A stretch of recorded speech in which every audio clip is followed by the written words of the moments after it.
Rosa Parks Japanese Bilingual Bicultural Program is a foreign language in elementary school, FLES program.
Here again is another one, and this could be anywhere in the world today. This could be anywhere in the world. This could be all over the world. This was kind of played out for freedom. This is one when Bobby and Erica Huggins, who I talked about, were incarcerated, but it's also playing off the conditions of oppression and situations at the same time. This one says Alabama, Georgia, Louisiana, Mississippi, California, Chicago, New York, America. Freedom is a constant struggle.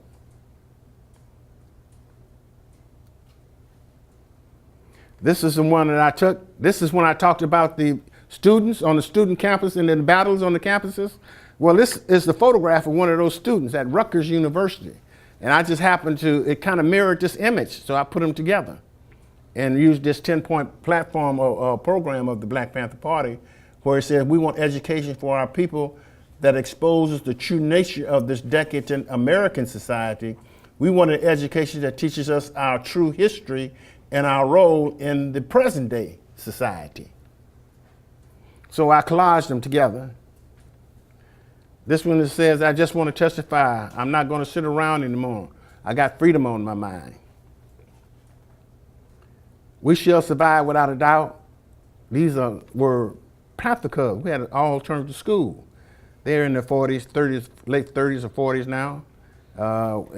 We had an alternative school. We had over 200 kids. Had a waiting list of over 2,000, considered one of the best alternative schools in the state of California. Had liberation schools across the country.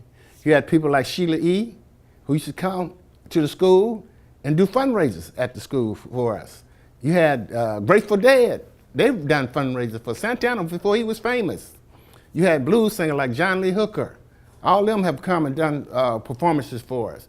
You had Abby Lincoln, who was known as a well-known jazz singer named Almanata Moseka, that was her name, who also came and did some things with it at our school. So we had a lot of support from the cultural community as well as from political community, all that. Rosa Parks, people don't know, Rosa Parks, civil rights leader, came and stayed with us for 2 weeks in the early 1970s at the school.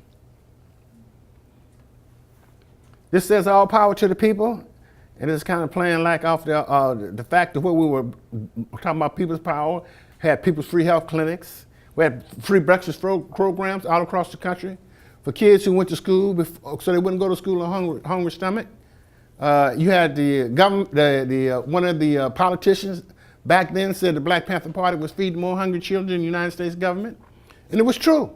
We were. And that's why we became public enemy number one, because we were beginning to change ideals and the people were beginning to demand these kinds of programs, you see. So this is what the impact of the Panthers was about. We had these all across the country. We had free health clinics. We had doctors and nurses who came in. We had actual medical staff and material, equipment and stuff to assist people with their needs and give them. We talked about preventative health care. We weren't in the business of trying to manipulate people into coming back to a doctor all the time, but we were trying to show them what was happening so they could maybe get on top of it and get some kind of assistance. We were talking about preventative health care. We had a free ambulance service in Winston-Salem. First chapter we had in the South. We had over 49 chapters and branches throughout the United States. And the first one was in Winston-Salem. In Winston-Salem, the Panthers could not get the ambulance to come into the community on a timely manner. So they went and got certified as ambulance drivers, and the community helped them buy an ambulance. So you had the Black Panther Party Community Ambulance Service in Winston-Salem. We had free busing to prison programs for those who wanted to go visit their loved ones who were incarcerated all across the country. Because we knew that if there were people on the outside connected with those who were on the inside, it's a greater chance that they would not go back in as much as they would if there was no link between them and those who were outside and those who were incarcerated. So all across the country, we had, they had to pay no money, just tell them where to put the information out to call out, to be at a certain location on X amount of day, on whatever day. They come, first serve, till the buses fill up. They know what prisons we're going to that week, and they'll be there. And that's the way we did it, all across the country. Fight sickle cell anemia. Sickle cell anemia was a disease that predominantly impacted African Americans in this country. And so it was no cure for it, still no cure for it. And so we began to do testing, free testing, all across the country, free testing with doctors and stuff. As you can see, some of this happening in here. And you had people who found out they couldn't understand why they were feeling the way they were, and it was because they had the sickle cell. Never knew it before. You had a Panther who wrote a book, and in his book he said it wasn't until he took the test as a Panther that he found out what his problem was. He had sickle cell from the test. So the government wasn't doing anything in conjunction with this. It was the Panthers who were beginning to enlighten and inform the community about these things that were going on. This was in 1939. You had these black sharecroppers, I think it was 99 sharecroppers or more, who couldn't read or write, and they were offered $50 each to be in this, and that was a lot of money to them, to be in this test. It's called a Tuskegee experiment. It was related to syphilis disease, didn't have a cure for it then. In 1947, they found a cure for it, and it was penicillin, but they didn't give those black sharecroppers the penicillin. They kept them in the study. They kept them in the study until 1972. Between 1947 and 1972, they were going blind, they were dying, they were passing it on to other loved ones and family. And in 1972 was when these progressive reporters got this, had done this investigative reporting and couldn't get it published in the daily newspaper. So they gave it to us and to other progressive newspapers, alternative press. And when we put it in the paper, that's when this test stopped, 1972, was after it was exposed. Before that, if that wouldn't have ever come out and it wouldn't have done that reporting and been organizations like ourselves and others, then we never would have known about this. They did the same thing over in one of them countries in South America. I think it was over Nicaragua. They did the same thing. They took the prostitutes, they took the military people over there and others and tested them, shot them up with these infectious disease to see how it was going to work on them. Obama just gave an apology about a year ago. Same thing he did in the 40s. This has seniors program, Seniors Against a Fearful Environment, and we're called SAFE, where they used to come. He had a young lady in the Panther, 15 years old, who used to run this program, named Arlene. They loved her. And we used to pick them up from the satellite houses where they lived, take them shopping, to get their groceries. They used to do things at our school, which we turned it into a culture center in the evening, where they used to do a lot of programming out of there. On this particular one, Oakland was talking about spending this money on, I think it was $54,000 on a helicopter to patrol crime in the community. Now what we were saying, and what I was saying with this one, is that if they're gonna spend that, why spend that $54,000 on a helicopter when they can invest the $54,000 in the young people like this one here to escort the seniors to cash their checks, escort them to pick up their groceries, and engage them in that way. That way you're cutting into crime. Then you support those youngsters who need the jobs, who are out there, who ain't got no money, and what have you, by investing in them, as opposed to being invested in a $54,000 for a helicopter, and not talking about in relationship to dealing with those who are socially disadvantaged and desperate to survive, and not investing in them. So that becomes hypocritical. It's not about transforming the quality of life.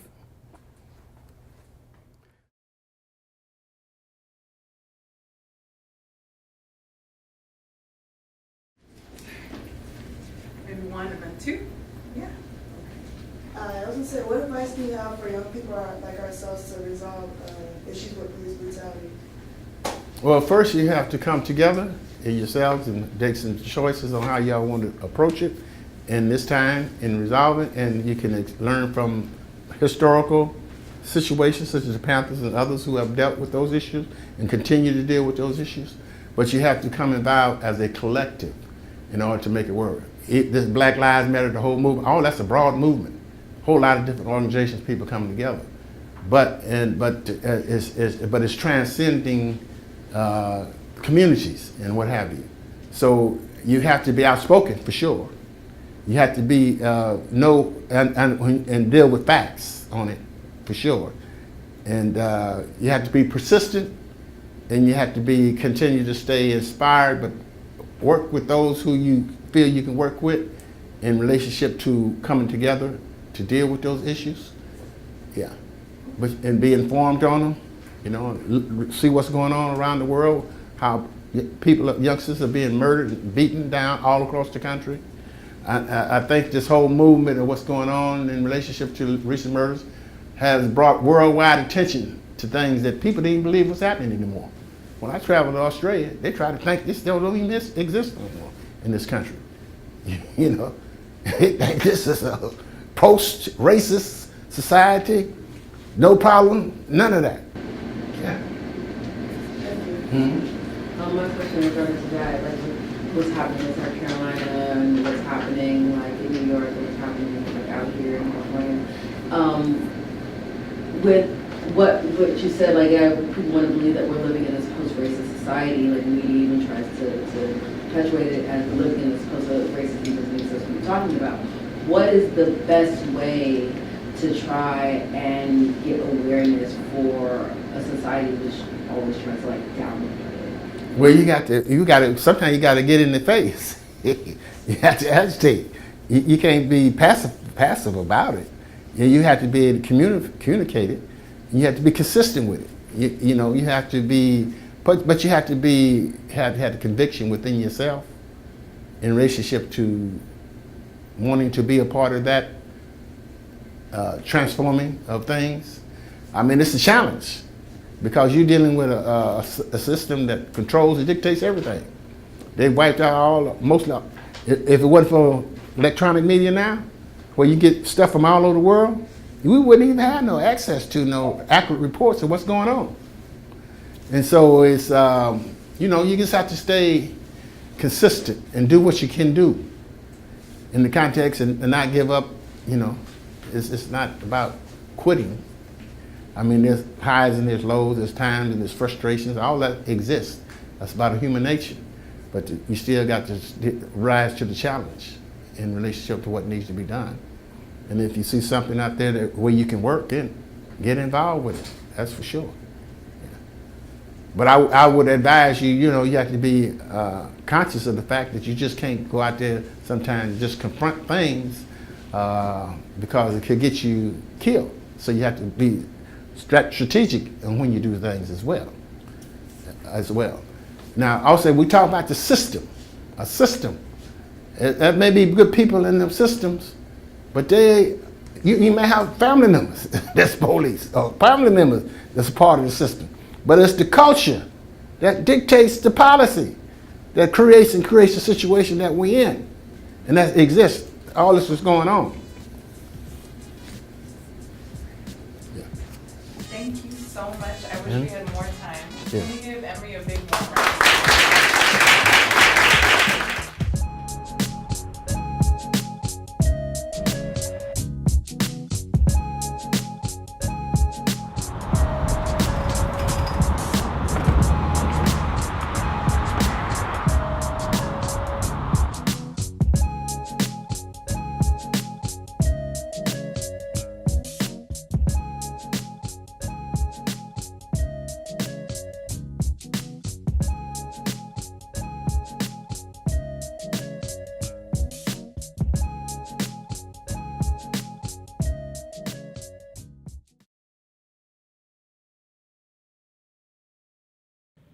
I can act on my freedom of speech. I can live without fear, participate in politics, love who I want, be a better father.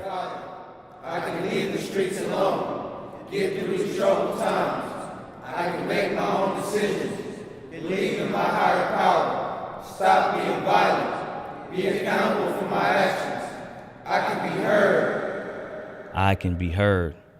I can be heard. I can be heard. I can be heard. Be a leader. Change the way people think about me.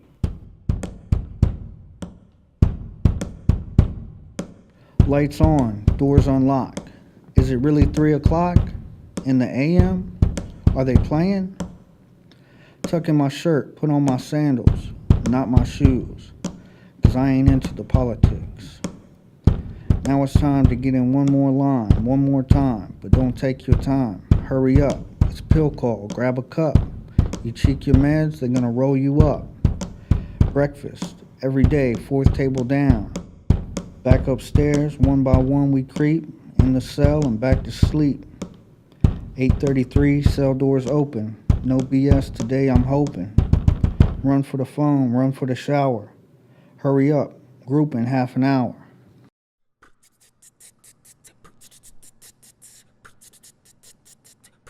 I can be heard, be a leader, change the way people think about me, change my neighborhood, be prepared. I can armor myself with knowledge. I can pray, be at peace with myself. Look for what is possible, learn, strive for change. We can't have nothing. Not our skin, not our peace, not our sanctuary. We can't have nothing. Can't walk home, have a church, can't get an acknowledgement that the race card is manufactured. Can't have paid leave. Can't get the benefit of the doubt. Can't get called by the names we want to be called. Can't sit in church, pray in church, have a church, mosque, temple. Can't have nothing.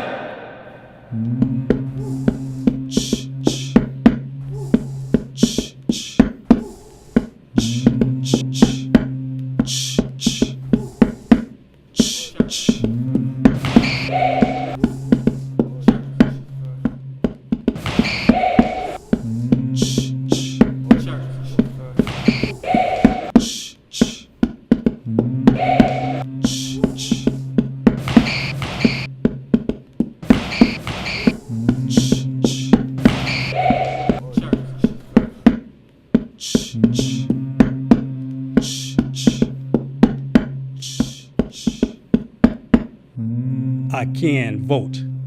Be outspoken. Stand for what I believe in. Stop the excuses.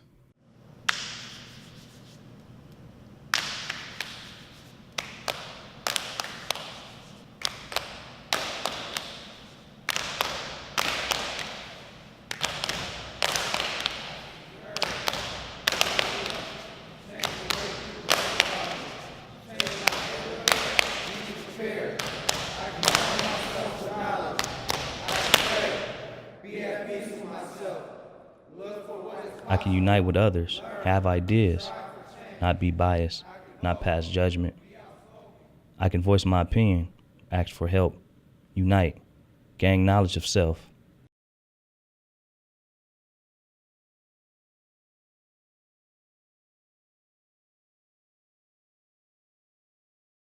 We just want to be heard. Fly with us, try to flow with these words. Look inside instead of judging from the color of these shirts. We can unite, so believe we will always be worth. Stand firm or strive forward, cause there's more to be learned. To break the cycle, recognize it gotta start with us. Set examples for the youth, cause we done suffered enough. Show emotions that you can instead of toughen us up, cause it'll lead to police who end up cuffing us up. Be a leader, always fight for what you know what's right. Don't lead them wrong, teach us right. Give us strong advice to stay strong in this life through the pain and struggle. Don't give up, you could change, just sustain your trouble.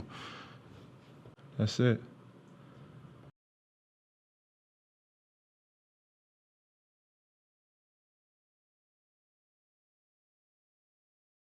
I lost myself. I found myself. I love myself. I date myself. I hate myself. I know myself. I hurt myself. I hug myself. I cry myself. I pity myself. I lie to myself. I hide from myself. I am myself. I ain't myself. I trust myself. I limit myself. I dare myself. I forget myself. I cheat myself. I destroy myself.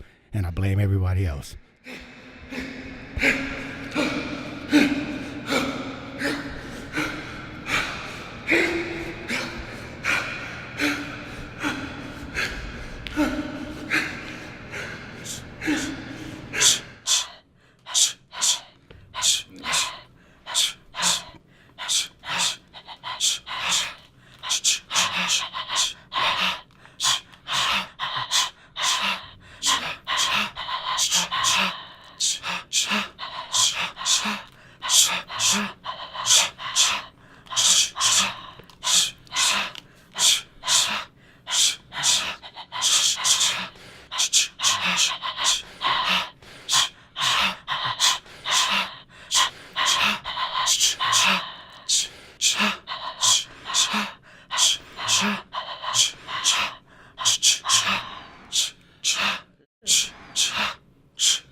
It can start with me.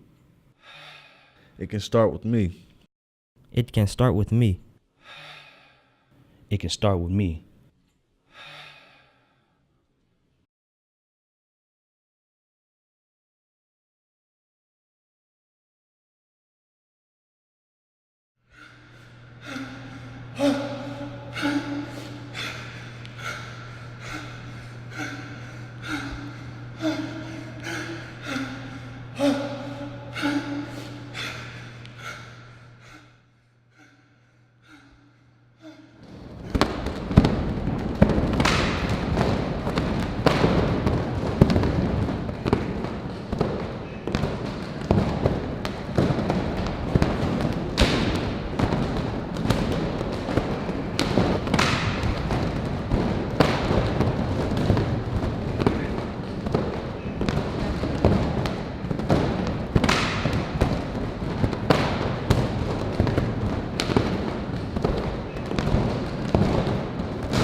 My daughter's birth, being on the honor roll, finding God, being away from my son, my first love, my marriage, the 1989 earthquake, getting a job, the Black Lives Matter movement, graduating, gentrification, becoming addicted to drugs, being homeless, my not guilty verdict, my son winning the championship, meeting my partner, the killing of Mario Woods, incarceration, Giants winning the World Series, playing football, prom night, my car crash, my father kicking me out, Oscar Grant murder, my son's birth, my grandparents pulling into our driveway, getting shot at, the first man I saw killed, staying alive.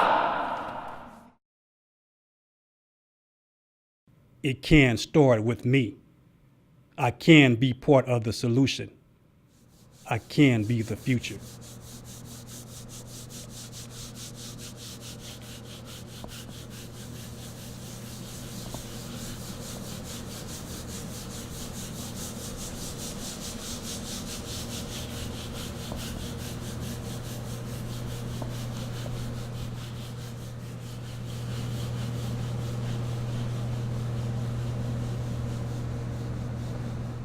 I got so much life to live, so much love to give. I know the city is mine.